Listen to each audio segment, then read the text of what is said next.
Hey guys. Okay, I'm not very well prepared right now. Let's get this hair out.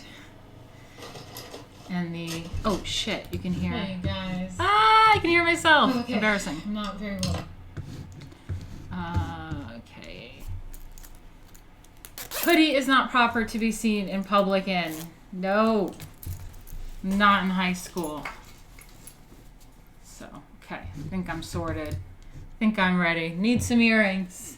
Let's see. I think this will do right now.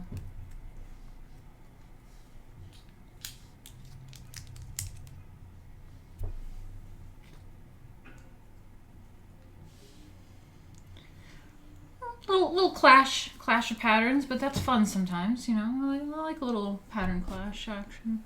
It's cool. It's cool. What's going on with this hair? Gotta go out tonight, so gotta get this hair sorted. Anyway, so what we have going on right here is not what we are doing. That's what we did last week. So let me update this. I am not fully prepared here. Let's go over this. So, art history in the 21st century. No, we are doing... Let's dig up the art history book. See where we're at. Just give me a second, guys. Sorry. Sorry. You can hear me all right? Okay, my mic's on. Streams.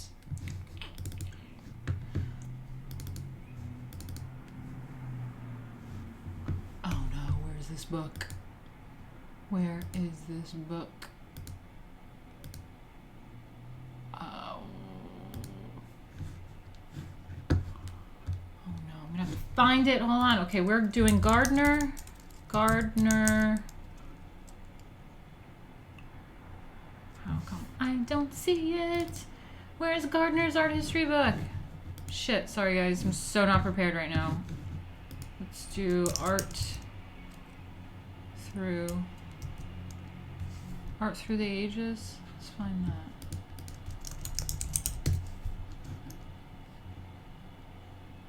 Fuck.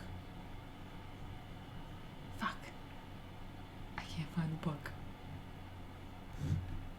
Maybe I have a link. Fuck. Sorry guys. I'm so not prepared. I have to find this book.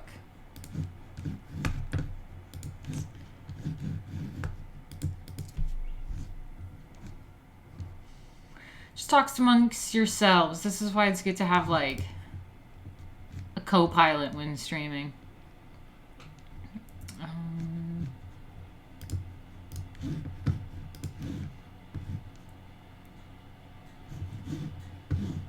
Oh my god, this is so embarrassing.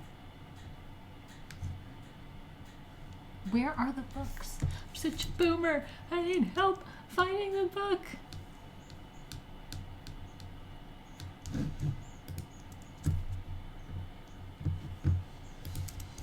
Maybe it's in downloads.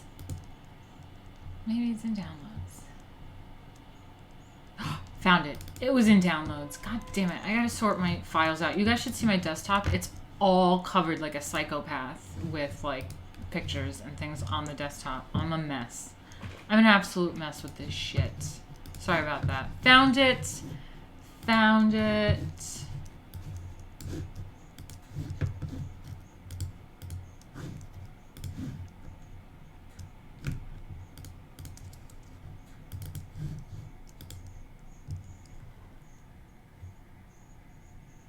Come on. Art through the ages. Oh, bring it up. There we go.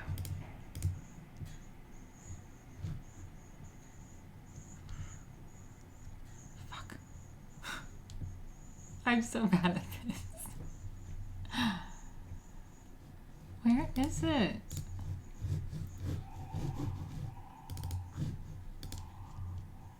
There it is. Oh, thank God. Wait, no.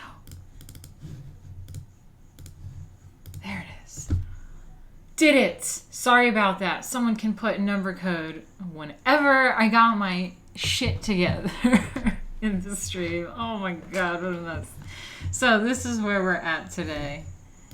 This is where we are at today. So we finished this introduction last time, and now we are headed right into the first chapter, which is prehistory and the first civilizations. So, oop, shit. Fuck. So bad at this.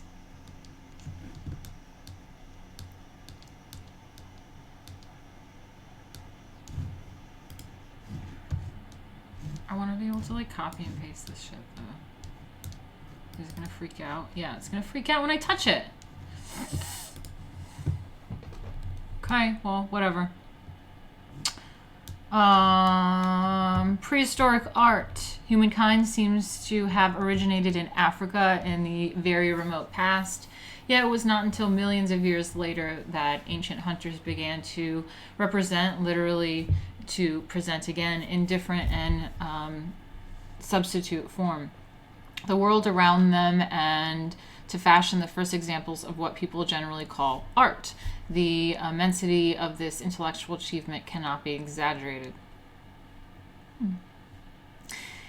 Paleolithic art. The earliest preserved art objects date to around 30,000 BCE during the Old Stone Age or Paleolithic period, from the Greek paleo, old, and lithos, stone. Paleolithic artworks are of an astonishing variety. They range from simple shell necklaces to human and animal forms in ivory, clay, and stone, to monumental paintings, engravings, and relief sculptures covered in huge wall surfaces of caves. Venus of Willendorf. I'm pretty sure you guys probably know that. They probably have that in here. Yeah, right here. This one on the right. This is a really, really famous piece of artwork for prehistoric art, pre-civilization art, and it's Venus, the Venus of Willendorf, and it's made out of limestone. It's 4 1/4 inches high. And it represents Venus and fertility and all this stuff, which is probably what they're going to explain. So let's see.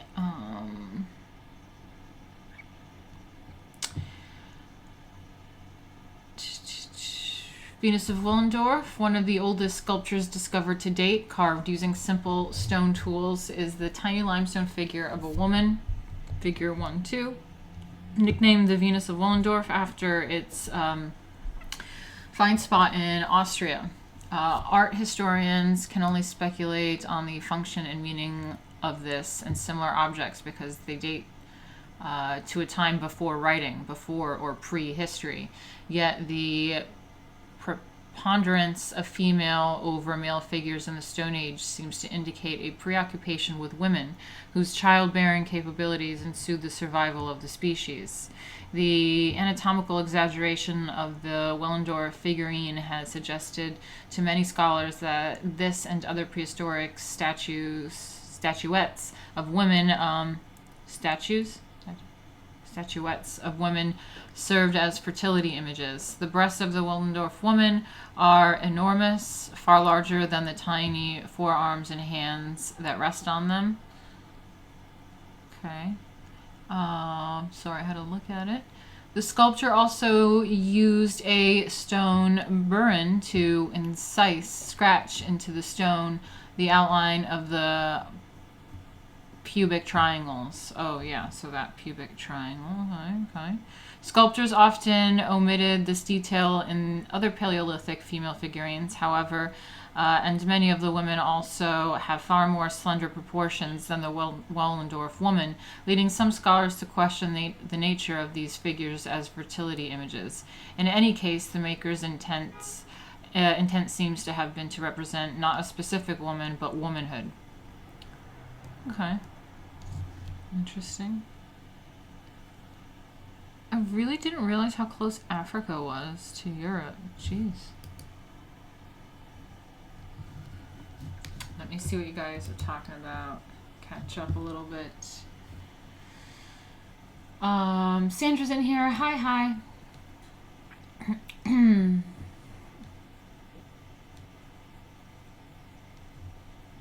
The pesky download folder, always holding downloaded stuff hostage. That's right, Alan Sparks. Venus got some huge milkers on her. That's right, Panic. Supposedly female fertility token. Her legs look like chubby fingers. Fat typically meant wealth back in ancient times. It's true. I figured that meant more so in the like Middle Ages, but possibly, sure. Hello, Maria. How are you? Okay, let's get back into it. Letuc the Audubert. Sorry, don't know how to say shit. Far more common than Paleolithic representations of humans are sculptures and paintings of animals. An early example of animal sculpture is the pair of clay bison reliefs, figure 1-3, in a cave at Letuc the Audubert, France. All right, let's find it. This one. Cool. That's actually really cool. It is something not to downplay with this prehistoric art. Sorry, my eyes are bothering me. I think it's this light in my contacts. Oh, God. 2 bison reliefs in the cave at Letuc d'Aubert, France, circa 15,000 to 10,000 BCE. Clay, each 2 feet long. Animals are far more common than humans in Old Stone Age art in both relief sculpture and painting. They always appear in profile, the only view completely informative about the animal's shape. Interesting. The sculptor molded the forms by presenting the clay against the surface of a large rock and using both hands to form the overall shape of the animals. That is so cool. This prehistoric dude found this slab of rock and took some clay and just slapped that clay on that rock and molded it, and then just started using his hands and shaping this piece of clay into these like 2 bison, and he's like, this is my masterpiece. That's so freaking cool. I love that.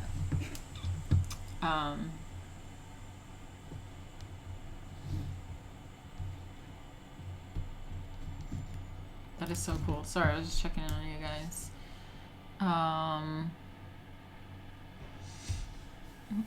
The profile is the only view of an animal wherein the head, body, tail, and all 4 legs can be seen.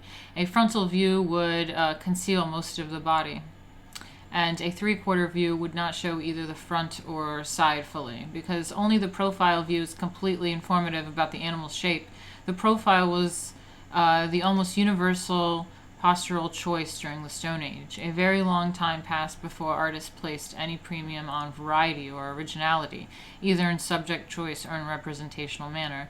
These are quite modern notions in the history of art. The aim of the earliest sculptors and painters was to create a convincing image of the subject, a kind of pictorial definition of the animal, picturing its very essence, and only the profile view met their needs. Yeah, that's right. Not only was it ancient Egyptian art, but yeah, the prehistoric art in other areas also did the like seeing all the limbs and stuff. It's actually pretty cool. I'm not gonna lie.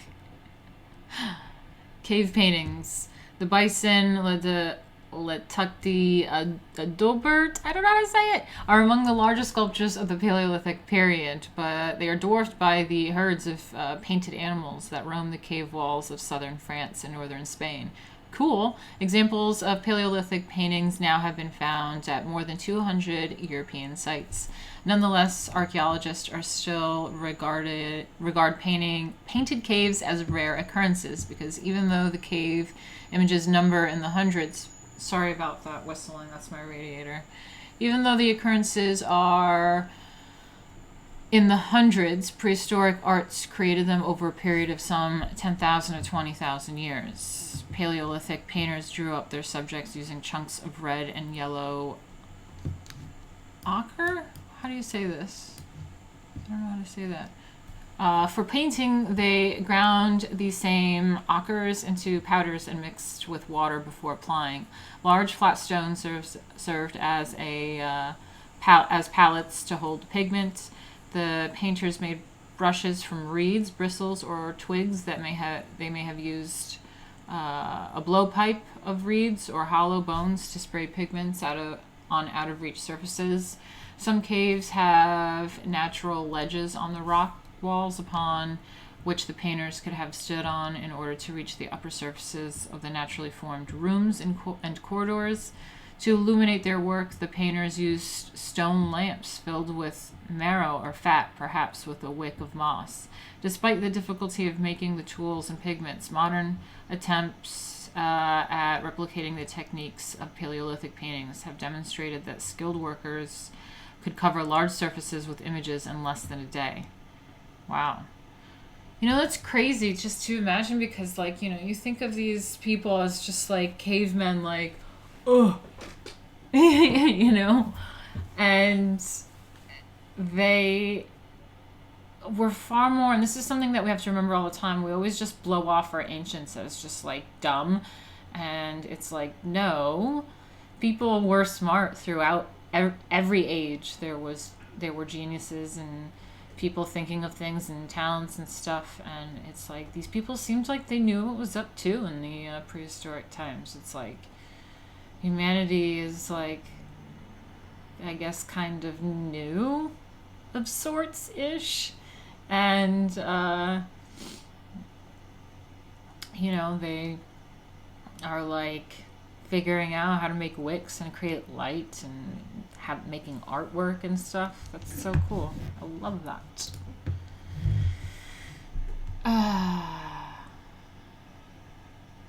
Spencer Sullivan said when Picasso went to an ancient cave to view cave paintings, he stated, as modern art, we haven't invented nothing new.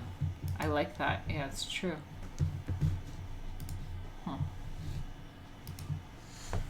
How are you guys doing? You holding up? Okay. Alright, so I have a European computer, and so the outlet, the plug is like European, so I have a converter, a US converter onto it, but it's like the US converter is a US 2-prong, and it's just kind of like this heavy thing is on this like flimsy converter. So at one point earlier, I like kind of touched this box, or kind of tapped this box with my foot that's under there, and it must have like hit the outlet and I think turned off the computer. So if that happens and this computer turns off, everybody please just like come back if it just suddenly shuts off. So just come back. Warning you in case that happens, in case it happens. Just saying it now.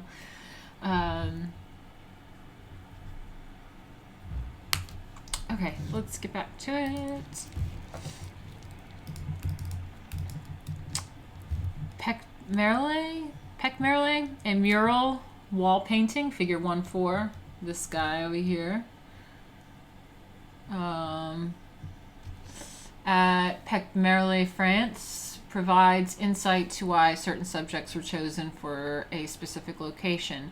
One of the horses at the right of the illustration may have been inspired by the rock formation in the wall surface resembling a horse's head and neck, like the clay bison at the Letuc de Autebert. The Peck Merle horses are in strict profile. Here, however, painted hands accompany them. Oh yeah, I do see the hands there. And, oh yeah, the head of that... Wait, what is it again?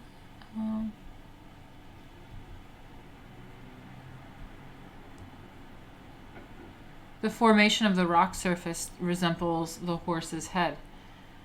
It does. Yeah, I see that. So the rock formation kind of has like a horse head, and that's where that kind of happens. And then there's hands. Okay, so let's see. However, painted hands accompany them. These... and the majority of painted hands at other sites are negative. That is, the painter placed one hand against the wall and then brushed or blew or spat pigment around it. Occasionally, the painter dipped a hand in the pigment and then pressed it against the wall, leaving a positive imprint. These imprints must have had a purpose. Some scholars have considered them signatures of cult or community members, or less likely of individual painters. Checked dots, squares, and other abstract near the painted animals in other Paleolithic caves. Several observers think that these signs are a primitive form of writing, but like the hands and everything else in Paleolithic art, their meaning is unknown. That's cool. Yeah, so that was like a negative type of painting where they put their hands on it and then they spray the paint, so it leaves like a negative image of the hand. Or they can like dip their hand in pigment and like touch the wall. Cute. And that's very creative with the horse head. Love it. Sense of community with the dots or whatever they choose to use. Cool. I love it.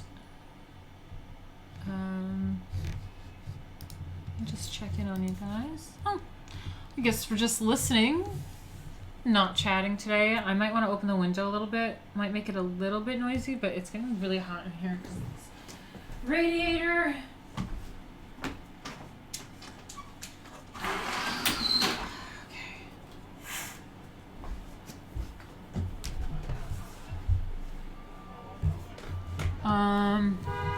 Ooh, great. Now it's gonna be loud. Let me know if it bothers you guys.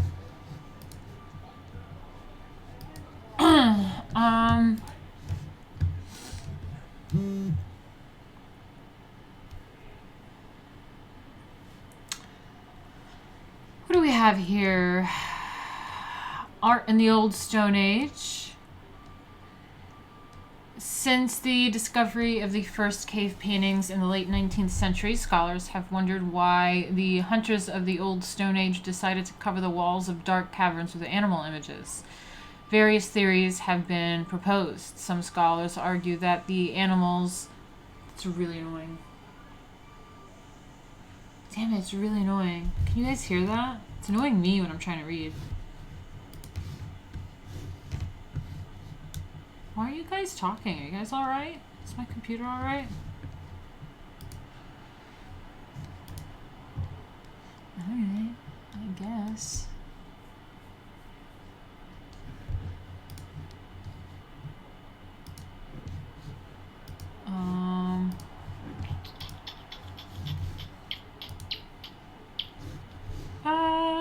What am I doing?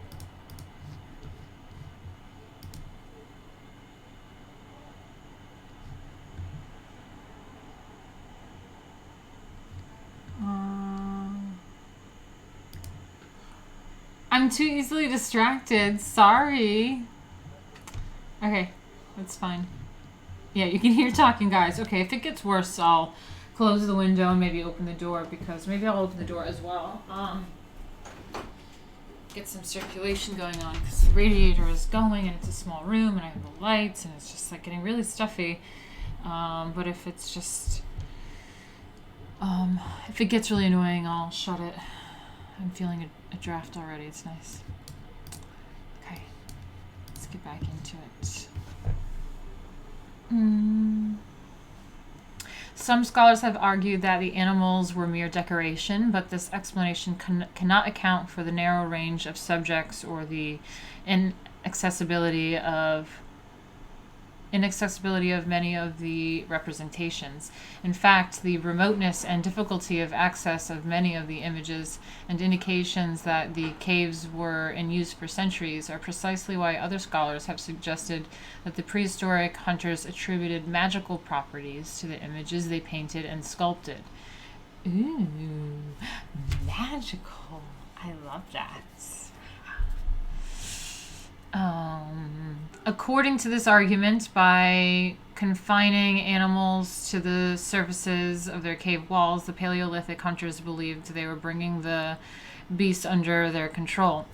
Some have even hypothesized that rituals or dances were performed in front of the images and that these rites served to improve hunters' luck. Still, others have stated that the animals' representations may have served as teaching tools to instruct new hunters about the character of the various species they would encounter, or even to serve as targets for spears.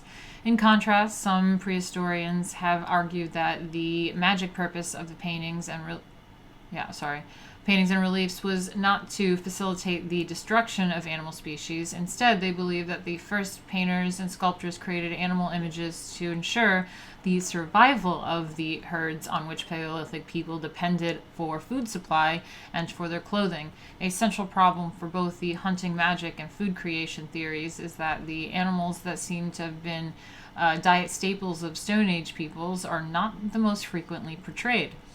Other researchers have sought to reconstruct an elaborate mythology based on the cave paintings and sculptures, suggesting that humans believed that suggesting that Paleolithic humans believed they had animal ancestors. Still, others have equated certain species with men and others with women, and postulated various meanings for the abstract signs that sometimes accompany the images.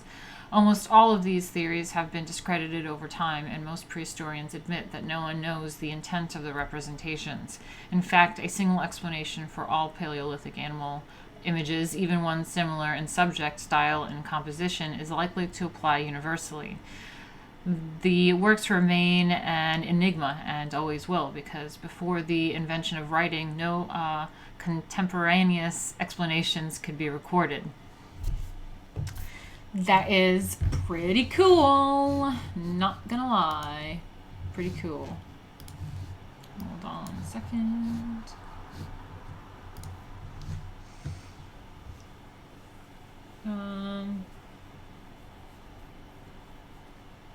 Prehistoric interior decorators. Mystery solved. That's true. It is pretty cool, actually. Yeah.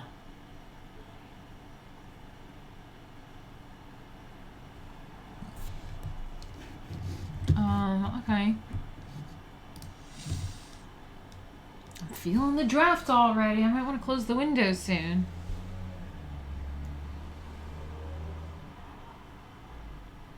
I like the target practice theory. Yeah, I mean, I don't think so, because I think doing that whole like thing at the with the rock with the head of the horse, that is like, I mean, maybe some of them were target practice. I could see that. Yeah, probably. But that one in particular was way too creative to just want to be shot at. That would just get, like, nicked right away. And it's like, how many years went by and that still looks like a horse's head? Like, nah, I don't think so. But, yeah, maybe some of them.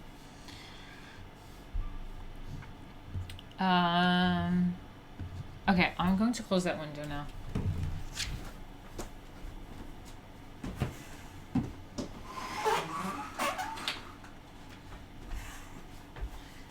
Gotta get that temperature like just right, you know what I mean? Lasuk, I think so. Perhaps the best known Paleolithic cave is that at Lasuk near somewhere in France, which features a large circular gallery called the Hall of the Bulls. Ooh. Not all of the painted animals are bulls, despite the modern nickname, and the several species depicted varied in size. The artist represented many of the animals, such as the great bull at the right in the illustration, using outline alone, but others are colored silhouettes. Huh, yeah. On the walls of the Letsup Cave, the two basic approaches to drawing and painting in the history of art appear side by side. These differences in style and technique alone suggest that different artists painted the animals at various times. Okay. The modern impression of a rapidly moving herd of beasts was probably not the original intent. In any case, the herd consists of several kinds of animals of disparate sizes moving in different directions. Although most share a common ground line, the horizontal base of the composition, some, like those in the upper right corner, seem to float above the viewer's head. I'm looking at it. Okay, yeah. Like clouds in the sky. The painting has no setting, no background, no indication of place. The Paleolithic painter's sole concern was representing the animals, not locating them in a specific place. Glasgow. Oh, it's Glasgow, really? Let's look. Yeah, sorry. I don't know. I don't know any of this.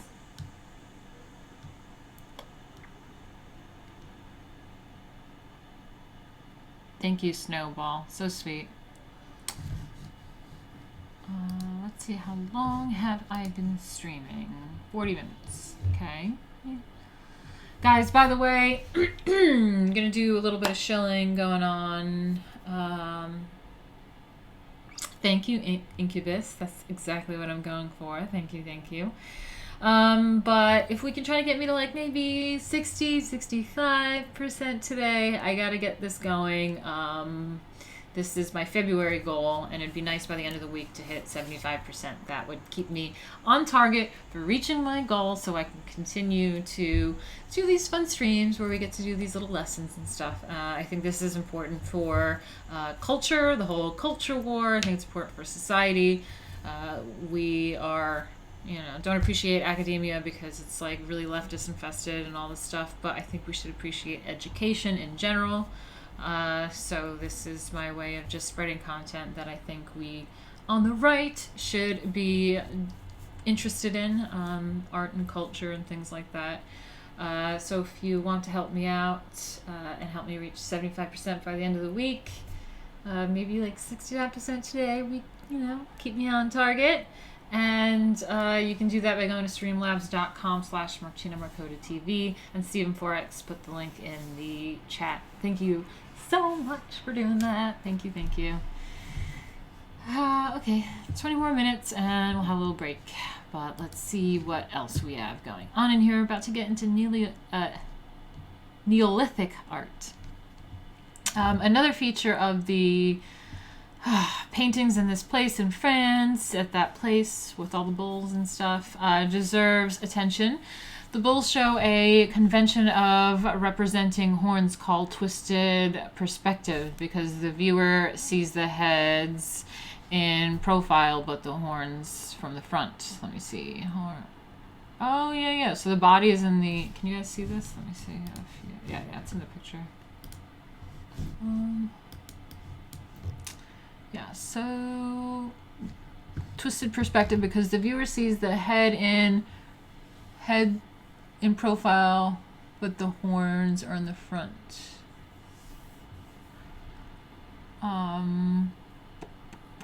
Thus, the painter's approach is not strictly or consistently optical, seen from a fixed viewpoint. Rather, the approach is descriptive of the fact that cattle have two horns. Two horns are part of the concept bull. In strict optical perspective profile, only the horn would be visible, but to paint the animal in the way that way, it would amount. So basically, like they have to do the horns showing like the full horn, because they do everything like shown like with its profile to show every little piece and distinct feature. But then like if it were in the profile, the head in the profile, then like the horn would be just kind of like that. But then if you put it like that, it shows like the actual horn.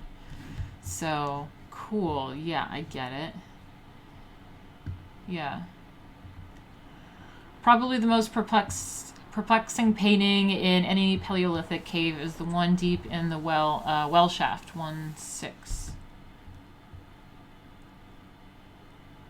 Wait, which one were they just talking about? Twisted perspective. Which one's twisted perspective?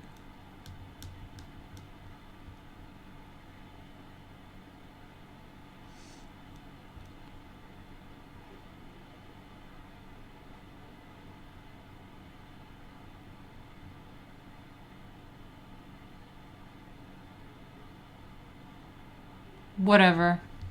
Okay. Probably the most perplexing is where a man, as opposed to a woman, makes one of his earliest appearances in prehistoric art. At the left is a rhinoceros rendered with all the skilled attention to animal detail customary seen in cave art. Beneath its tail are 2 rows of tree dots of uncertain significance. Let me see. Okay. At the right is bison, more schematically painted, probably by someone else. I'm not seeing any of that. What are they talking about? This is supposed to be it. Figure 1-6. 1-6. I'm not seeing any of that. Okay, phone needs to stop doing that.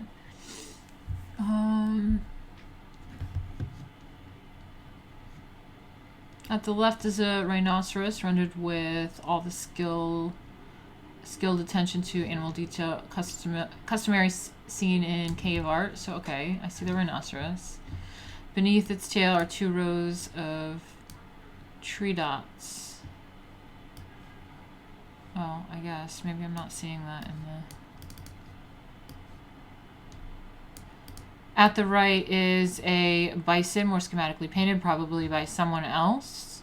The second painter nonetheless successfully suggested the bristling range of the animal, whose bowels are hanging from it in a heavy coil.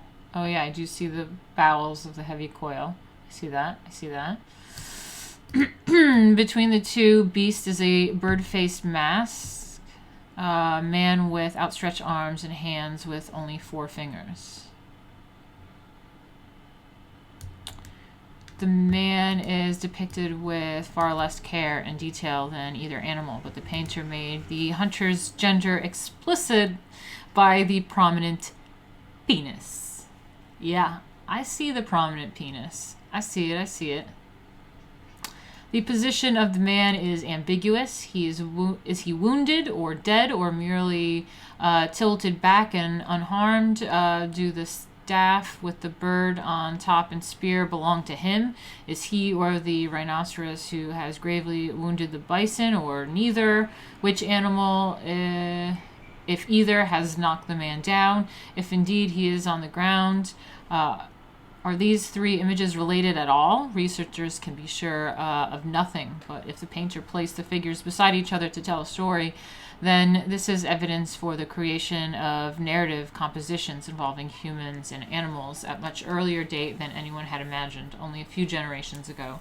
Yet it is important to remember that even if the story was intended, very few people would have been able to read it. The painting in a deep shaft is very difficult to reach and could have been viewed only by flickering lamplight. Like all Paleolithic art, the scene in the well shaft remain enigmatic. Wow. That is so interesting. Could you guys make out anything I said? But that was interesting.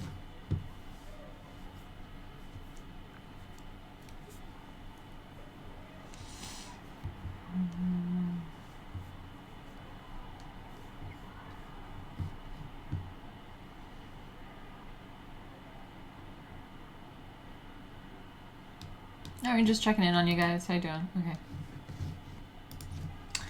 And then we go into Neolithic art around 9000 BCE. The ice that covered much of northern Europe during the Paleolithic period melted as the climate grew warmer.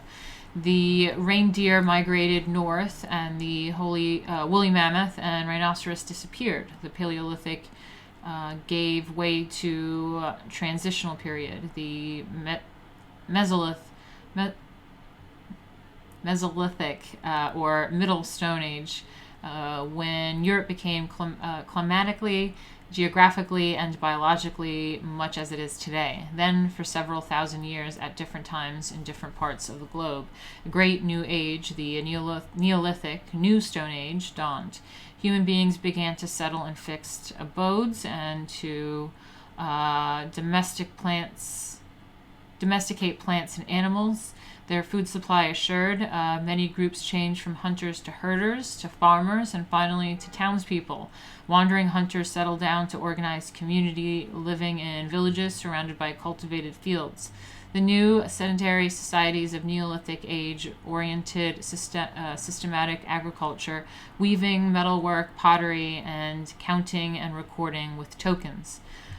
Wow, cool. That's interesting.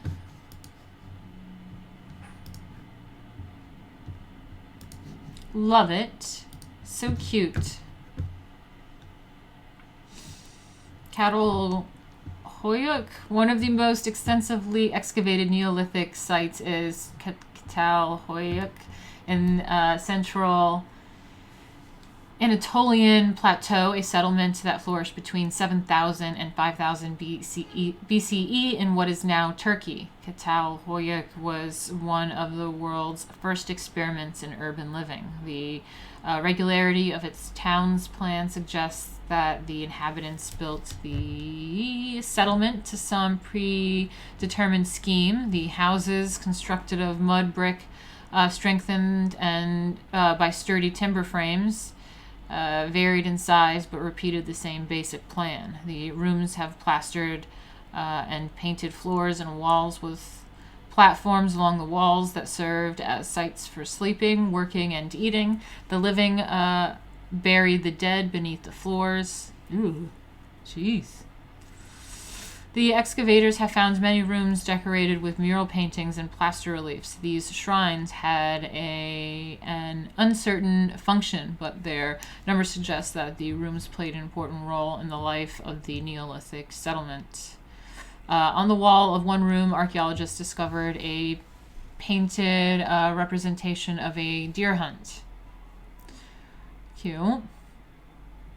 The mural is worlds apart from the cave paintings the hunters of the Paleolithic provided. Perhaps what is most strikingly new about the Catalhoyuk paintings, I'm not saying that right at all, but that's how I'm saying it in here, and others like it, is the regular appearance of the human figure, not only singly, but also enlarged.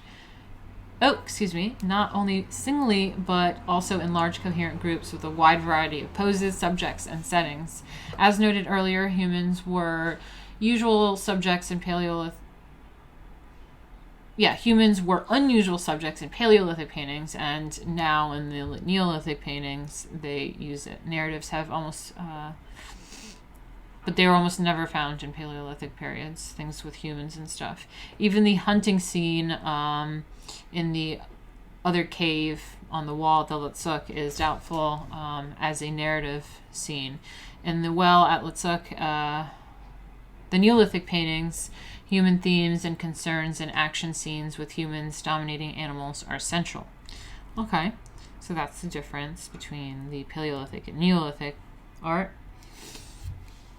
In the Catalhoyuk hunt, the group of hunters, and no one doubts it is indeed an organized hunting party, not a series of individual figures, shows a tense exaggeration of movement and rhythmic repetition of basic shapes, custom movements, and rhythmic repetition.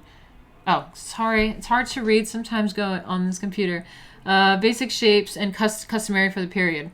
The painter took care to distinguish important descriptive detail. For example, bows, arrows, and garments, and the heads have clearly defined noses, mouths, chins, and hair. The Neolithic painter placed all the heads in profile, and for the same reason Paleolithic painters universally chose the profile view for representation of animals.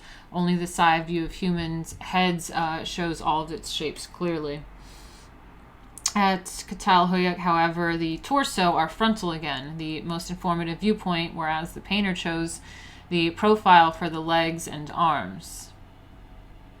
Yeah, definitely see the little humans. This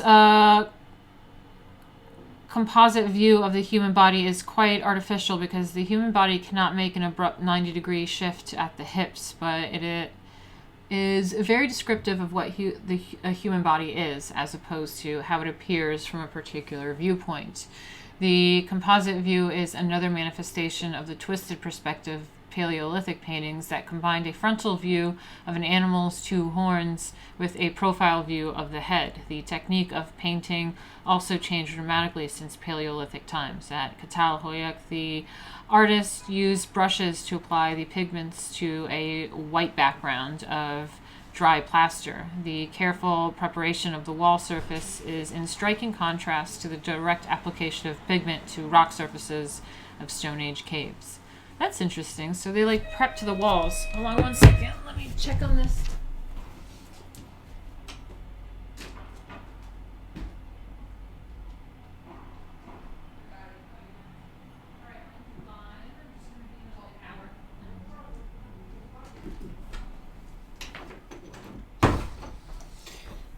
Okay, sorry about that. Maybe we'll go for a break. My roommate's back home. Dylan, they mentioned what it was earlier. Let me look it back up again.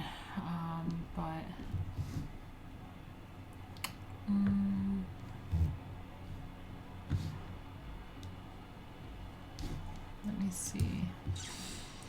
Yeah, they mentioned it before. Let me go up a little bit. Look up powder.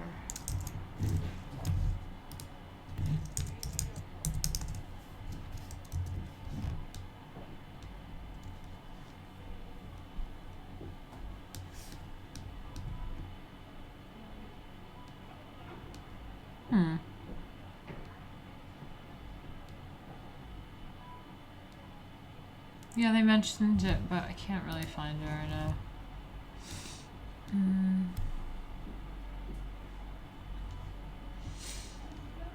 Okay, the Ain Ghazal.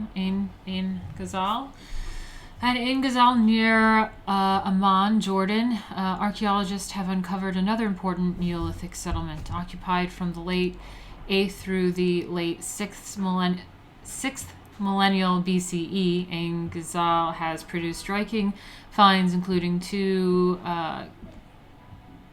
caches containing 3 dozen plaster statuettes. Okay, let me see. 1-8. Oh, this little guy.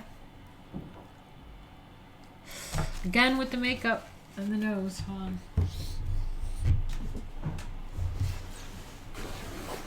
I'm gonna blow my nose. I'm muting you for this.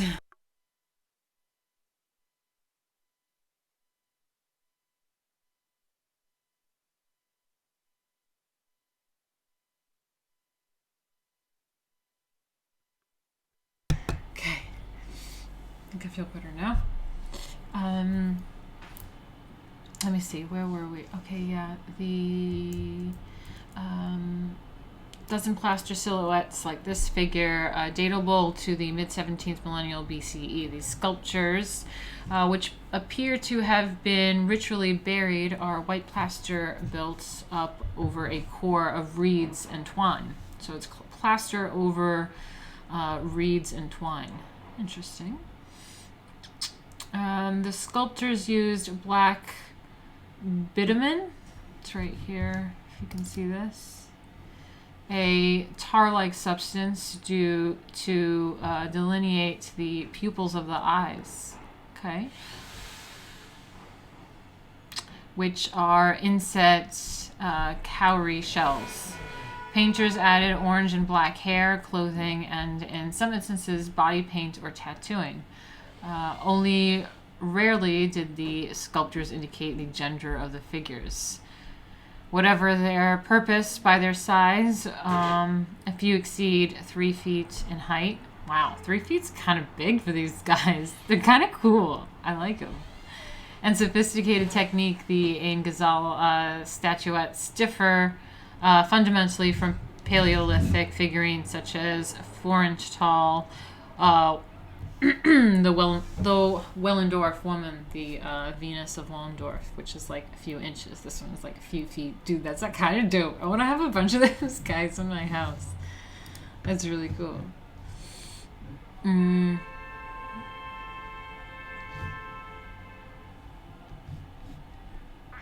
Okay. Okay, so we're about an hour in. I'm going to have my break. So, guys, stick around. Don't go anywhere. I hate losing you guys on break, but just enjoy the music, chill, go to the bathroom, get a coffee, do whatever you got to do. Maybe you guys can go to streamlabs.com/Martina Markota TV and help me reach my goal. So we'll be back in a little bit, and we're going to continue. Let's see, yeah, we got some more prehistoric shit to go through, but it's been interesting so far. I hope you're enjoying it. And Stonehenge, oh my god, so much fun stuff. Be right back. Be right back. In a minute. Okay.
Alright guys, back. Sorry about that.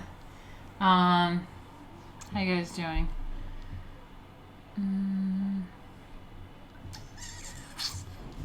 Okay, so let's see.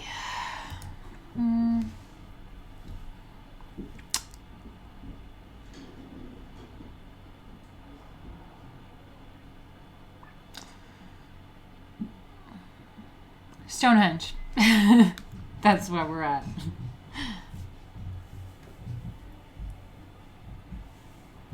Just not fix myself a little bit. Stonehenge in Western Europe, where Paleolithic paintings and sculptures abound. No comparably developed towns of time of Catalhoyar or Hoyak or Ain Ghazal have been found. However, in succeeding millennia, perhaps as early as 4000 BCE, the local Neolithic populations in several areas developed a monumental architecture employing massive rough-cut stones. The varied dimensions of the stones, some as tall as 17 feet. Wow, that's pretty big. It's really fucking big, actually. Shit. And weigh as much as 50 tons, have prompted historians to call them megaliths, great stones, and to designate the culture that produced them megalithic. Although megalithic monuments are plentiful throughout Europe, the arrangement of huge stones in a circle called a henge, often surrounded by a ditch, is almost entirely limited to Britain. The most imposing of these today is Stonehenge, which is seen below on Salisbury Plain in southern England. Stonehenge is a complex of rough-cut sarsen, a form of sandstone, stones, and smaller bluestones, various volcanic rocks. Outermost is a ring, 97 feet in diameter, of 24-foot-tall monolithic sarsen stones supporting lintels, stone beams used to span an opening. This simple post and lintel system of construction is still in use today.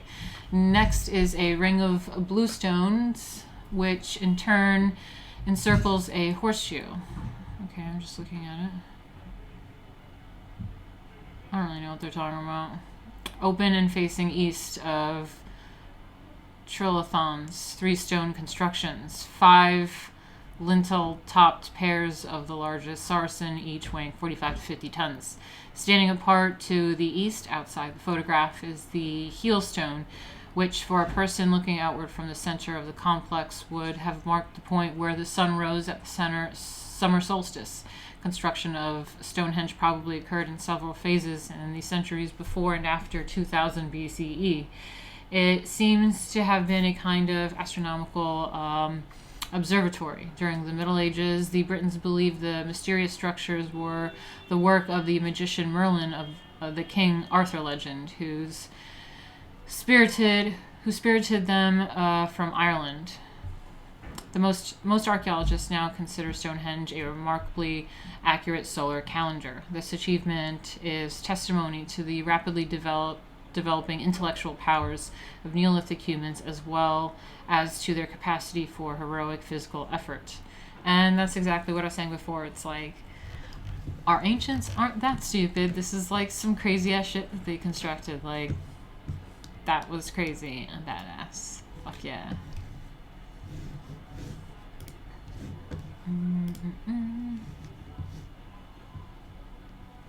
The bluestones, Stephen Fark said the bluestones were traced back to Scotland, rolled all the way down on logs.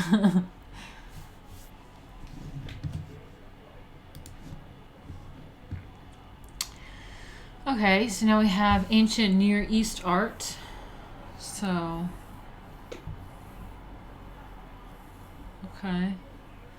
The fundamental change in human society from the dangerous and uncertain life of the hunter and gatherer to more predictable and stable life of the farmer and herder first occurred in Mesopotamia. Mesopotamia, a Greek word that means the land between the Tigris and Euphrates rivers. It is at the core of the region often called the Fertile Crescent, a landmass that forms a huge arc from the mountainous borders between Turkey and Syria through Iraq to Iran's Zagros mountain range. Okay. Huh. There, humans first used the wheel and the plow, learned how to control floods and construct irrigation canals, and establish the first great urban communities. Huh. Sumerian art. The people who transformed the vast, flat, sparsely inhabited lower valley between the Tigris and Euphrates into the giant oasis of the Fertile Crescent were the Sumerians. They also developed the earliest known writing systems using wedge-shaped cuneiform signs. Ancient Sumer was not a unified nation, however, but about a dozen independent city-states. Each was under the protection of different Mesopotamian deities.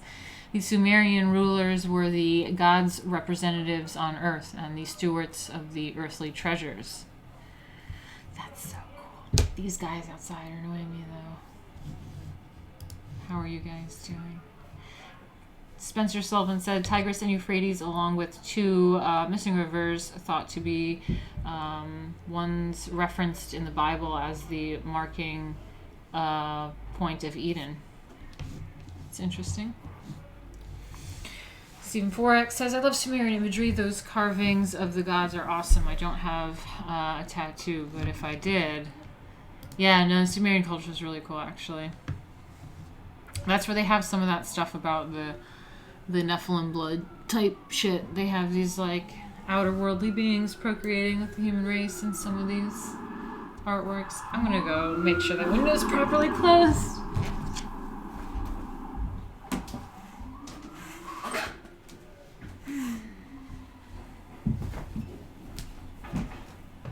Guys, you gotta help me out and either super chat or send something to cerebralamps.com/Martina Markota TV.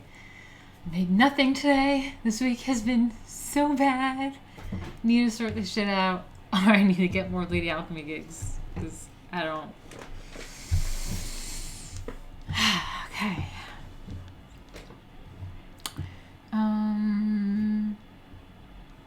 Okay, where are we?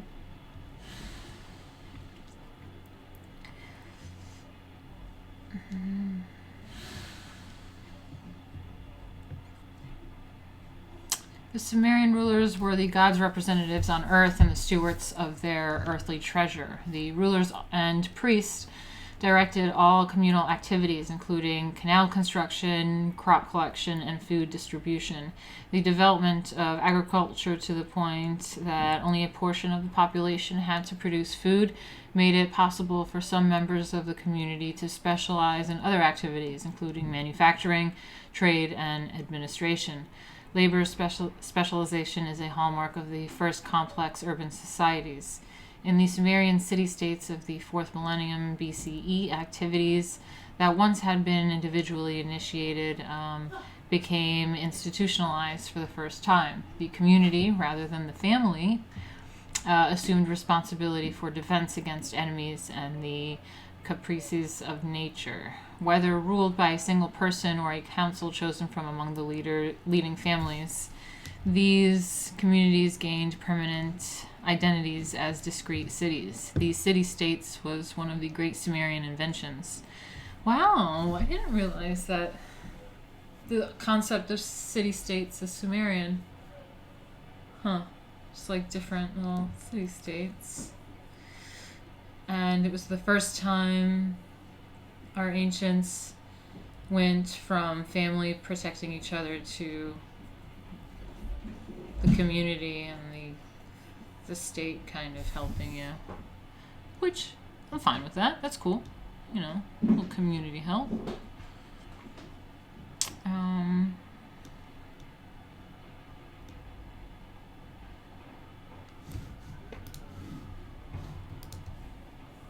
Okay, fuck Google who gave $5. Thank you so much, fuck Google too. Says, what about what? What?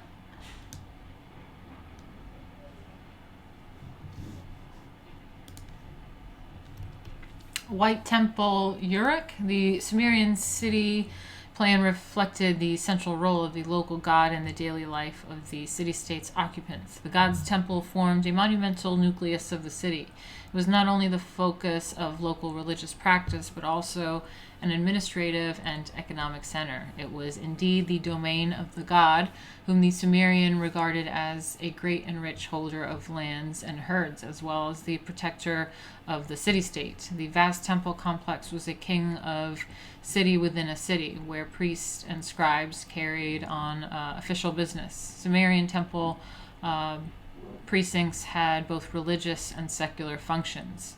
The outstanding preserved example of early Sumerian temple architecture is the 5,000-year-old White Temple. This figure up here. No, 110. This one up here on the right. The White Temple. Modern Iraq. Using only mud, bricks, and Sumerian... Ooh!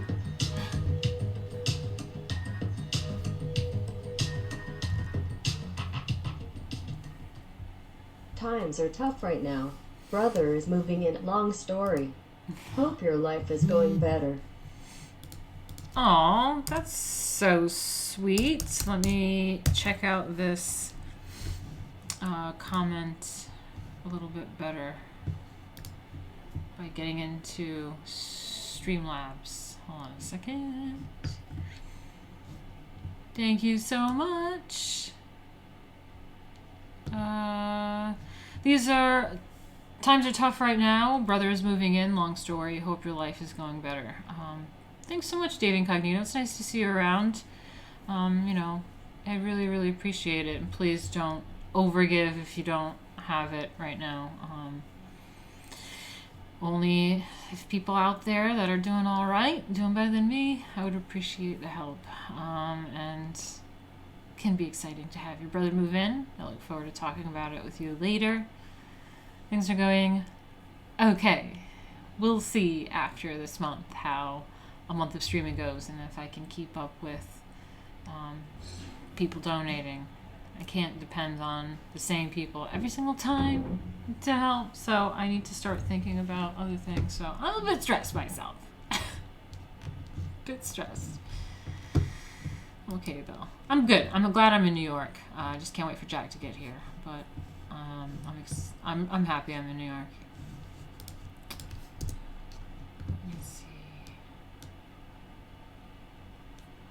Oh, and then I think I missed another. Folk Google 2 gave another $5, and he said, any prehistoric ruins in Balkans, or were they erased by the Ice Age? I'm not really sure. Ooh. Aww.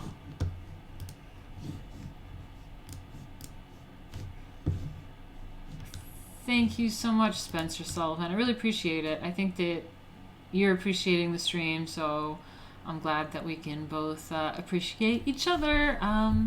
That makes me happy if it's worthwhile. Thank you so much.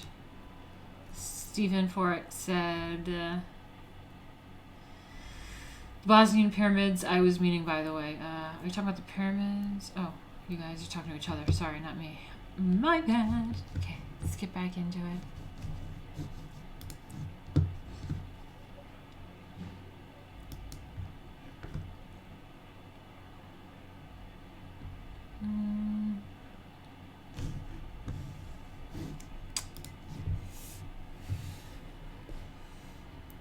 Using only mud bricks, the Sumerians erected temples on high platforms called ziggurats, several centuries before the Egyptians built stone pyramids. The most famous was the biblical Tower of Babel. Oh, wow. Cool.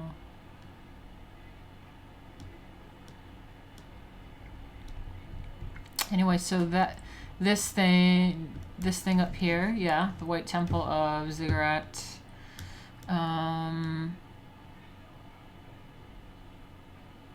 The home of the legendary Gilgamesh. Sumerian builders did not have access to stone quarries and instead formed mud bricks for the superstructures of their temples and other buildings. The fragile nature of the building material did not, however, prevent Sumerians from erecting towering works such as the Uruk Temple, several centuries before the Egyptians built the stone pyramids. This noise is so fucking annoying. Can you guys hear what's going on outside? Nation state, some of your comments are disappearing. I mean, I'm not sure why that would happen. Unless you're saying stuff that's really inappropriate and is like on my ban list. That's usually what happens if you yeah, like I have some things that are banned and are like no-goes on my page because I try to stay away from drama, so I don't know what you're trying to say. It's the only thing. But you've been really cool and you've like donated to me and stuff, so I don't think you're trying to be an asshole. You've been like very, very kind, so I don't see why you would be saying anything shady. I'm not sure why it's not going through. Anyway, this says a great deal about the Sumerians' desire to provide monumental settings for the worship of their deities. The Uruk Temple, whose whitewashed walls lend it its modern nickname, stands on top of a high platform or ziggurat 40 feet above street level in the city center. A stairway leads to the temple at the top. Like those of other Sumerian temples, the corners of the White Temple point to the cardinal points of the compass. The building, probably dedicated to Anu, the sky god, is of modest proportion. So, okay, so they have that temple, this temple up here. No, up here on the right, I guess. Yes, the one on the ziggurat, this one. And they use that home of the legendary Gilgamesh, which Stephen Forex says you need to read that. That sounds interesting. See, this is the type of stuff that's so, like, our culture is so rich with awesome stuff, and we need to just, like, go through, like, all of it all the time. Like, there's so much stuff that's never-ending material that we can go through. Ooh. Aw, Rainbolt. Your streams are always appreciated. Thank you, Rainbolt. Thanks so much. You're the best. I'm glad that my streams are appreciated. It really means a lot. Cryptoarchaeology is fascinating. Good. The oldest human remains have been found on the Balkans, by the way. Yeah, I think I remember seeing some sort of article that came out in the past. I mean, I remember being in the UK, so it was in the past 2 years. Very recent, maybe last year, of some of the oldest remains were actually found in Europe somewhere. So that's interesting. But yeah, back to this thing. They were talking about this temple, the White Temple and ziggurat in modern Iraq here. And they said something interesting here. It's home of the legendary Gilgamesh. Fragile nature of the building materials did not, however, prevent the Sumerians from erecting towering works such as that temple. Several centuries before the Egyptians built their stone pyramids. It's towering above the city center. There's a stairway that leads to the temple top. Right, so here we are. Like those of other Sumerian temples, the corners of the White Temple point to the cardinal points of the compass. So, do you guys understand what that means? This comes into our alchemy shit because the 4 cardinal points of the compass is the north, south, east, and west. And when we do the alchemy and the LBR ritual and things like that, which is also in my comic book, but all this alchemy stuff, again, there are 4 cardinal points. North, south, east, and west. Or generally talk about it as east, north, east, south, northwest. You start with the east because the sun rises in the east and sets in the west, so you always face east whenever you start doing stuff. But yeah, those 4 cardinal points. And you see these Sumerian temples, they were understanding of these 4 cardinal points, and those are the 4 cardinal points that you not only call upon God for the LBR, but also call upon the archangels, and they have their associations to each of those 4 cardinal points. The building, probably dedicated to Anu, the sky god, is of modest proportions and poorly preserved. But if you're also into all this, Nephilim blood again in my comic book and shit, this whole Nephilim and aliens or angels and things, again, I told you in Sumerian cultures they talk about it, and apparently Anu is the sky god is on this temple by design. By design, it did not accommodate large throngs of worshippers, but only a select few, the priests and perhaps the leading community members. The temple had several chambers. The central hall, or cella, was set aside for the divinity and housed a stepped altar. The Sumerians referred to their temples as waiting rooms, a reflection of their belief that the deity would descend from the heavens to appear before the priest in the cella. Whether the Uric temple had a roof is uncertain. Let me just check in on you guys.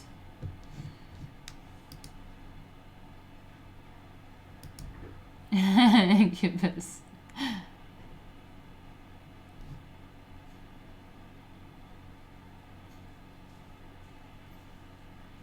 Oh, Spencer, thank you. I'll see you later. Bye. Nachos. Ooh. Okay, let's get back into this. The ziggurat, ziggurat? Eroded ziggurats still dominate most of the ruined cities of Sumer. The best preserved is at a 111. So this one is the ziggurat northeast facade with restored stairs. Wow, look at that thing. Shit. Modern Iraq, 2100 BC. The ziggurat, the best preserved in Mesopotamia, is 50 feet high. It has 3 ramp-like stairways of 100 steps each that originally ended at a gateway to a brick temple, which does not survive. Cool. Built about a millennium later than the Uric ziggurat. So it was a millennium after this guy to the top right. Well, that makes sense because this one looks crazy. That one's millennium later than the Uric ziggurat, and much grander. The base is a solid mass of mud brick 50 feet high. The builders used baked bricks laid in bitumen for the facing of the entire monument. 3 ramp-like stairways of 100 steps each covered on a tower-flanked gateway. From there, another flight of steps probably led to the temple proper, which does not survive. The loftiness of the great ziggurats of Mesopotamia made a profound impression on the peoples of the ancient Near East. The tallest ziggurat of all at Babylon was about 250 feet high. Damn.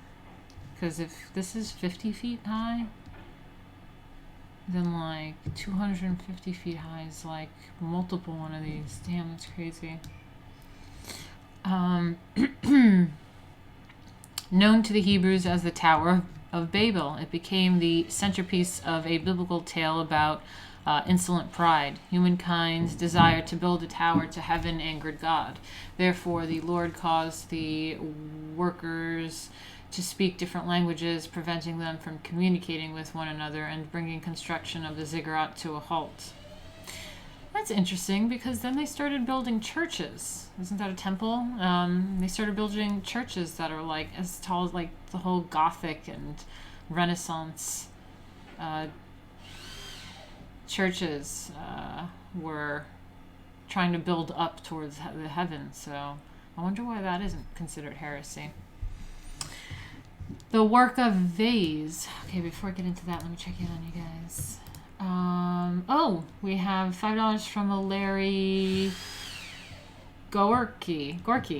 He said, my art teacher wife is on winter vacation, so we've been enjoying your chats together this week. First heard you on No Apologies. Ars Gratia Artis. Oh my god, that is such an amazing super chat. Thank you so much. Art teacher wife, liking the streams. That is so amazing, and that is so cool. I love it. Thank you guys. First heard you on No Apologies. Shit, I have to remember which one that one is. That is awesome. That really warms my heart, that super chat. Thank you. That comment. The comment warms my heart. Thank you. Just, my roommate's doing some construction. Don't mind that. It's alright.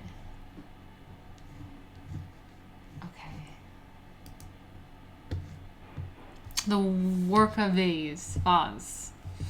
The Sumerians, pioneers in so many areas, also have been the first to use pictures to tell complex stories. Sumerian narrative art goes far beyond Stone Age artists' tentative efforts at storytelling. The so-called Warka Vase, this one pictured here from Uruk, modern Warka, is the first great work of narrative relief sculpture known, found within the temple complex dedicated to Inanna, the goddess of love and war. It depicts a religious festival in her honor. The sculptor divided the vase's relief into 3 bands called registers or friezes. The new kind of composition marks a significant break in the haphazard figure placement in earlier art. The register format for telling a story was to have a very long future. In fact, artists still employ registers today in modified form in comic books. Cool. Look at that. We still employ this in comic book design. That makes sense. Because it's telling a story, so they kind of like have these little sections. Presentation of offerings to Inanna. Warka vase from Uruk, modern Warka, Iraq. Alabaster. It's 3 feet and 1/4 inch high, and it's in a museum in Baghdad. In this oldest known example of Sumerian narrative art, the sculptor divided the tall stone vase relief into registers, a significant break with the haphazard figure placement around a significant break with the haphazard figure placement found in earlier art. So it's like way more complex, and you can definitely see, look at the humans, and they're not like stick figures anymore, and the animals you can see at the bottom. There's a few, I think that's a ram or something at the bottom, and you can see like stalks of corn or something. or wheat.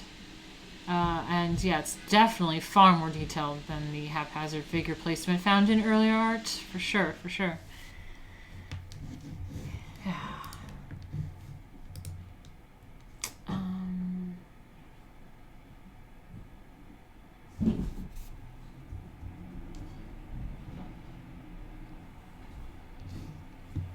Stephen Vorek says they drew and recorded what they saw, as did most ancient people. Only now, so-called experts call them stories, which is what we've been calling them.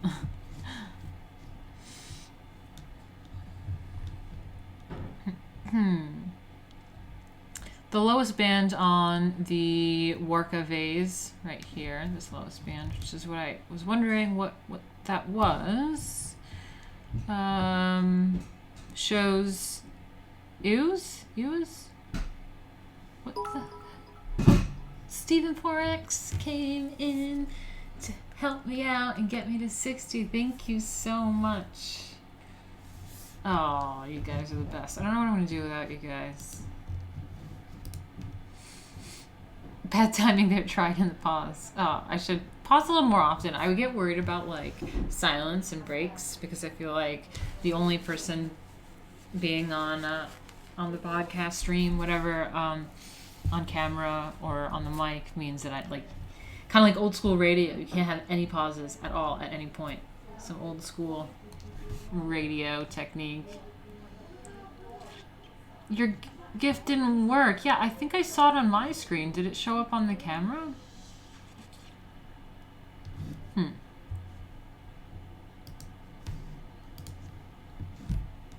Thank you so much. Let me see where we're at with this. You guys are really, really sweet to me. It really means a lot.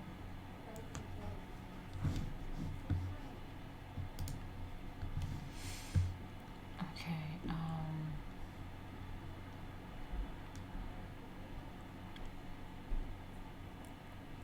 The lowest band of the Warka Vase shows Ews? What's this? EWES and rams in strict profile as the old Stone Age above crops and a wavy line representing water. The animals and plants underscore that Inada has blessed Urik's inhabitants with good crop and increased herds. Above, naked men carry baskets, degenerate, and jars overflowing with earth's abundance. They will present their bounty to the goddess as a votive offering, gift of gratitude to a deity, usually made in fulfillment of a vow, and will deposit it in her temple. The spacing of each figure involves no overlapping. The Uric men, like the Katal Hoya deer hunters, are composite of frontal and profile views with large staring frontal eyes in profile heads. Eyes were in profile. If the eyes were in profile, they would not read as eyes at all because they would not have their distinctive flat oval shape. That's true. And the uppermost, and yeah, so wait, let me look at this again. Where are their eyes? I can't really see their eyes being like... Oh, I think I know what they mean. I think they mean like a proper like eye shape, like that is distinctive. Even though their head is like profile, it's like a proper like eye shape. Okay, that makes sense. That makes sense.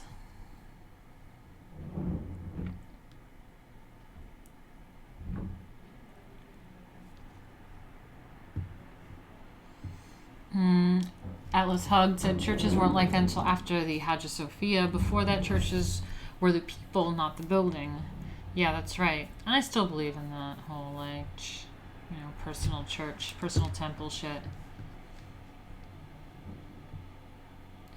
The nation state said, speaking of Iraq, they're trying to preserve the old Latin church, which was damaged by Daesh after they started to loot antiques and works of art in there. I think I remember that, yeah.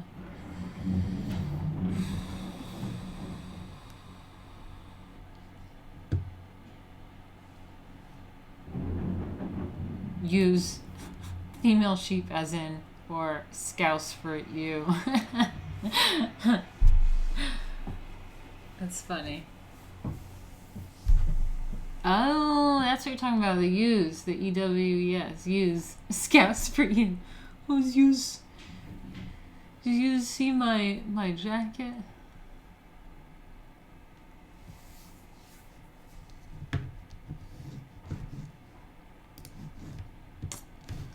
All right. Got 20 more minutes, guys, and then I'm out of here.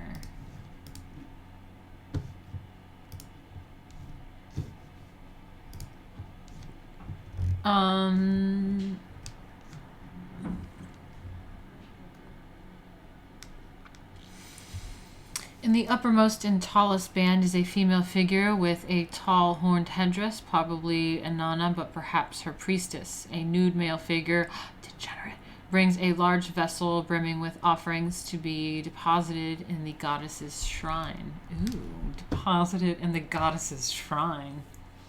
Oh, I see how it is. Deposit that water. Yeah.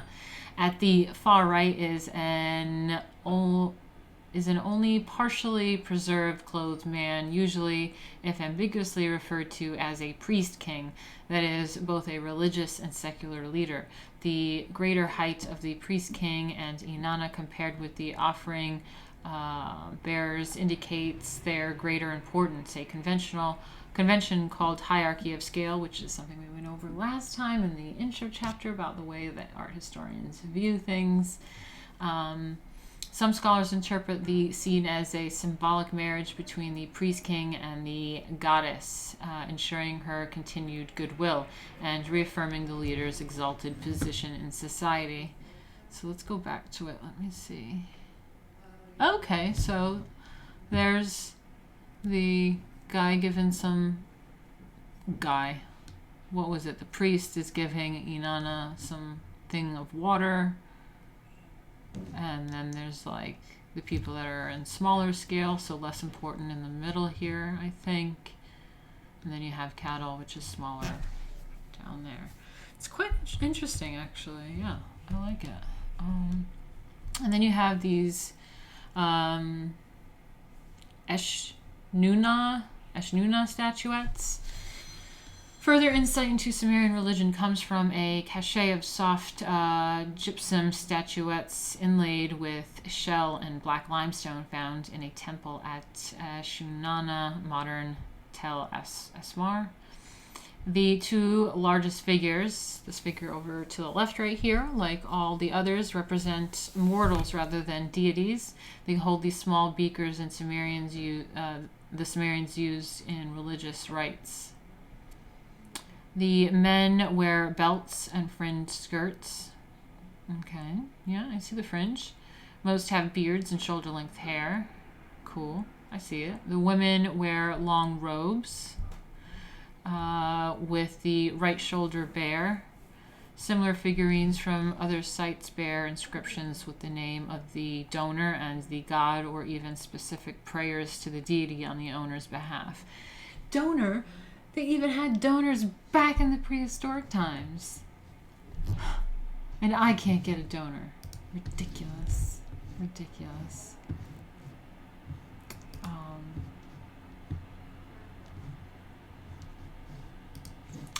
Sorry. Whoa. What was that?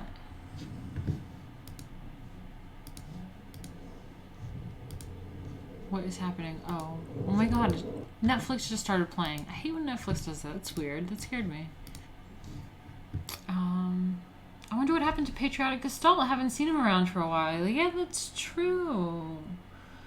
I miss people that are good people in our crew, and then sometimes they disappear. It's really sad. Thou, and then use you. What?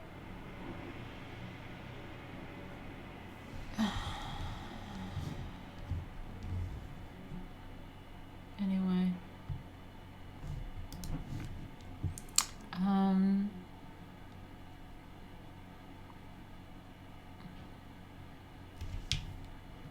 fringed skirts, beard, shoulder-length hair. The women wore long robes with the right shoulder bare. Similar figurines from other bare inscriptions with the name of the donor and the god are given, or even specific prayers to the deity on the owner's behalf. With their heads tilted upwards, they wait in the Sumerian waiting room for the divinity to appear. Oh, they're just waiting. Oh, so cute. Most striking is the disproportionate relationship between the inlaid oversized eyes and the tiny heads. That is true. Scholars have explained the exaggeration of the eyes in various ways. Because the purpose of these votive figures was to offer constant prayers to the gods on their donor's behalf, the open-eyed stares most likely symbolize the eternal wakefulness necessary to fulfill their duty. That's deep. That's deep. Ishtar, the goddess of war and love, worked for the Assyrian Empire all the time until they lost. Yeah, I thought I was supposed to call it Ishtar, but it wasn't spelled that way. It says Ismar. Ishmar. That's interesting. I like that.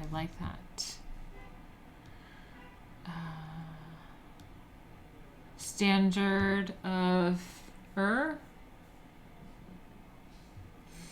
These spoils of war, as well as success in farming and trade, brought considerable wealth to some of the city-states of ancient Sumer. Nowhere is this clearer than in the so-called royal cemetery at Ur, the city that was home to the biblical Abraham. Researchers still debate whether those buried in Ur's cemetery were true kings and queens or simply aristocrats and priests, but their tombs were regal in character. They contained gold helmets and daggers and handles of lapis lazuli, a rich azure blue stone imported from Afghanistan, golden beakers and bowls, jewelry of gold and lapis, musical instruments, chariots, and other luxurious items. Although not fashioned from the most costly materials, the most significant artwork found in the royal graves is the so-called Standard of Ur, 114. Ooh, that's really nice. War side on top and peace side on the bottom of the Standard of Ur from Tomb 779, Royal Cemetery, Ur, modern Tel Makayar, modern Iraq, circa 2600 BCE. Wood inlaid with shell, lapis lazuli, and red limestone. Wow, it's 8 feet by 1 foot 7 inches. British Museum, London. Damn, wish I saw that. It's really cool. I like it.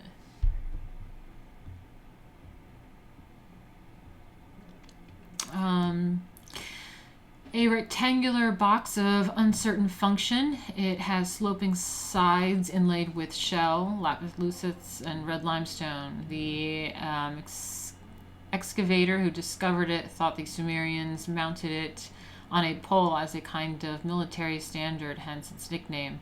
Art historians usually refer to the two long sides of the box as the war side and the peace side, but the two sides may represent the first and second parts of a single narrative. The artist divided each into 3 horizontal bands. The narrative reads from left to right and bottom to top. On the war side, 4 Astron 4-wheeled war chariots mow down enemies whose bodies appear on the ground in front and beneath the animals. Above, foot soldiers gather up and lead away captured foes. Okay, I see that. They're running them over, and then the middle one on the top, captured foes.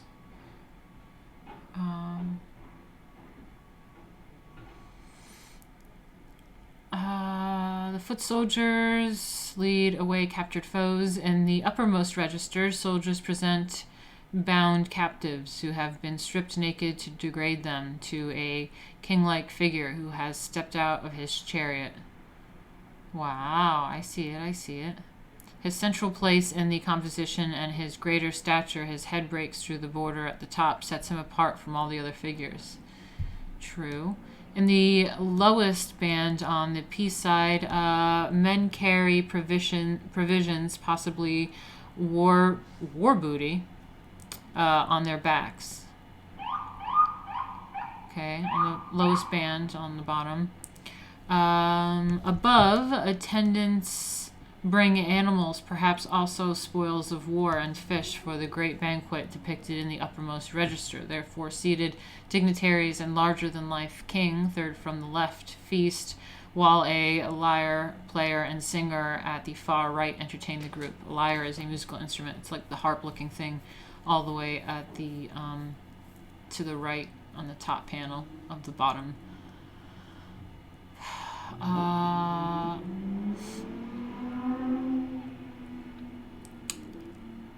See? Party entertainers, man, even back in the day. The world's first comic book.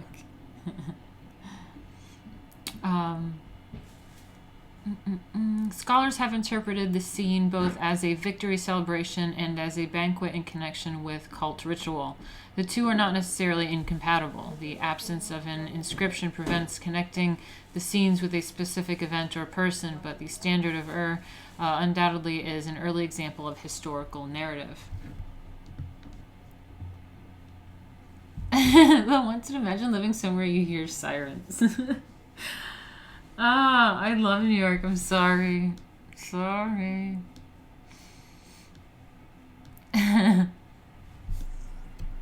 My mom was dropping me off in the city and started bitching about Brooklyn and like the city. I was like, okay, can you not? Because I'm about to go out tonight and meet some important people and shit. It's just what happens. You got the city, have things going on. It's just access to the entire world is right there. It's amazing. And then you have upstate, which is my secret spot. It's nature and it's just like country. It's very like Uncle Ted's cabin, and you know what I mean? It's very nice.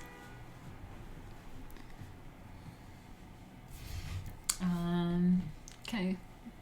A few more minutes, guys. My neck is killing me because I'm like lurching forward from this computer. You know that like whole image of what a future person is gonna look like, and it's like that woman that just like looks like Boomer and it's just like lurched over. That's like me. Do I know Cecil? Yeah. Not like IRL. Oh yeah, he's in this area. I should hit up Cecil and meet up with him. I forgot because like I was in the UK for so long. I forgot he's from around here.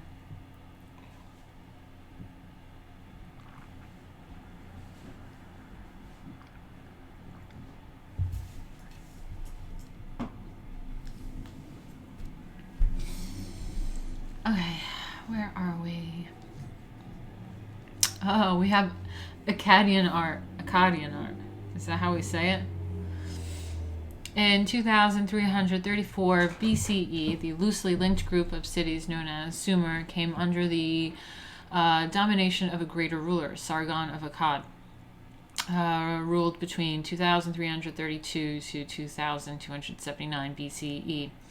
Archaeologists have yet to locate the specific site of the city of Akkad, but it was in the vicinity of Babylon under Sargon, whose name means true king, and his followers. The Akkadians introduced a new concept of royal power based on unswerving loyalty to the king rather than to the city-state. During the rule of Sargon's grandson, Naram Sin, ruled between 2254 to 2218 BCE, governors of cities were mere servants of the king, who called himself king of the four quarters, in effect, ruler of the earth, akin to a god.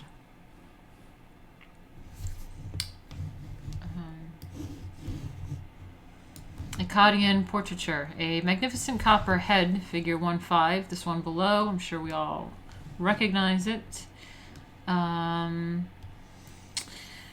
representing an Akkadian king embodies this new concept of absolute monarchy. The head is all that survives of a statue knocked over in antiquity, perhaps during the sack of Nineveh in 612 BCE. To make a political statement, the enemy not only toppled the Akkadian royal portrait, but gouged it, out the eyes. Jeez. Huh. Once inlaid with precious or semi-precious stones. Cool. Cool. Broke off the lower part of the beard. Okay, I see it. And slashed the ears. Huh. Nonetheless, the king's majestic serenity, dignity, and authority are evident. So, too, is the masterful way the sculptor balanced naturalism and abstract patterning. The artist carefully observed and recorded the distinctive profile of the ruler's nose and his long, curly beard. The sculptor also brilliantly communicated the different textures of flesh and hair. Yeah, I like it. It's actually really good. Imagine it with the stones in the eyes. Cool. And even the contrasting textures of the mustache, beard, and the braided hair on the top of the head. That's true. It's true. The coiffures, triangle, lozenges, and overlapping discs of hair, and the great arching eyebrows that give such character to the portrait reveal the artist was also sensitive to formal pattern. No less remarkable is the fact that this is a life-size hollow-cast metal sculpture. See hollow-cast life-size bronze statues, Chapter 2, page 66, one of the earliest known. The head demonstrates its maker's sophisticated skill in casting and polishing copper and engraving the details. I would say so. I think it's pretty fantastic. Yeah.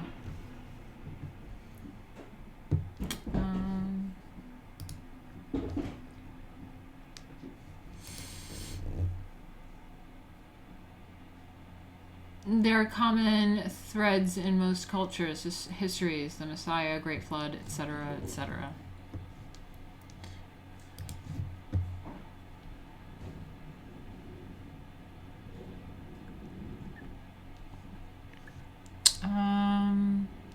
Where are we? Head of Akkadian ruler from Nineveh, modern Iraq, circa 2250 to 2200 BCE. Copper, it's 1 foot, 2 1/8 inches high. Basically, it's just, I think, human size. Like the entire body, so it's like a human head. And it's in a museum in Baghdad. Naram-Sin steel. The godlike sovereignty the kings of Akkad claimed is also evident in the victory steel, figure 116. So this thing next to Akkad.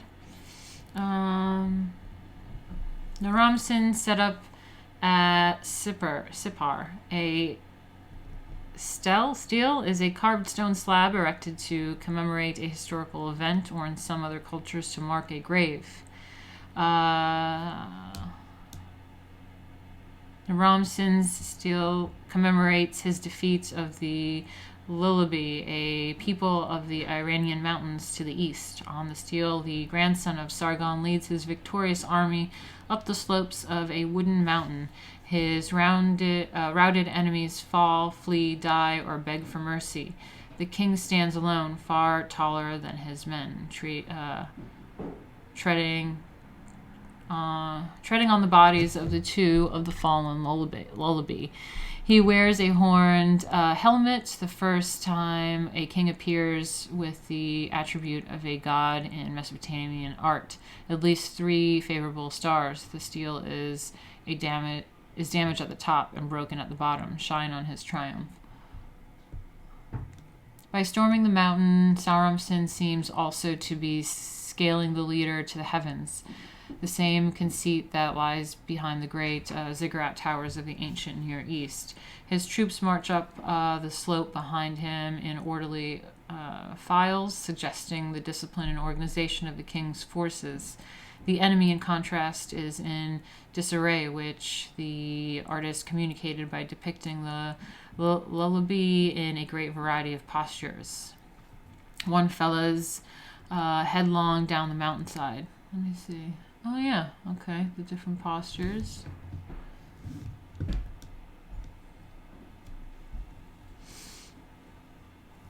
The sculpture adhered to older conventions in many details, especially by portraying the king and his soldiers in composite views by placing a frontal two-horned helmet on Nassam Sin's profile head, but in other respects, this work shows daring innovation. Here, the sculptor created one of the first landscapes in the history of art and set the figures on successive tiers within that landscape. This was a bold rejection of the standard compositional formula of telling a story in a series of horizontal registers. So that's interesting. This is like the first time they did like a landscape and did it differently from the registers. Well, that's good. Let's see where we're at. I have a little bit more to go as far as we have to do Babylonian art, Assyrian art, Neo-Babylonian art. Oh god, I have to figure out Persian art. I've got to figure out how to say these things. Egyptian art. There's a lot to go through. Mummification, the Old Kingdom, building the Great Pyramids. Jeez. The New Kingdom. I think I got like Solomon's Temple and shit probably somewhere. Okay, there's a lot to go through. So, wow, we are kind of making a dent in this in prehistoric art. But that's good. A lot of content to go through. So, I'll see you guys tomorrow around, 4 or 5, probably 5 p.m., some shit, Eastern Standard Time. But yeah, see ya tomorrow. Thanks so much, everybody. Love ya. Let me get my outro video.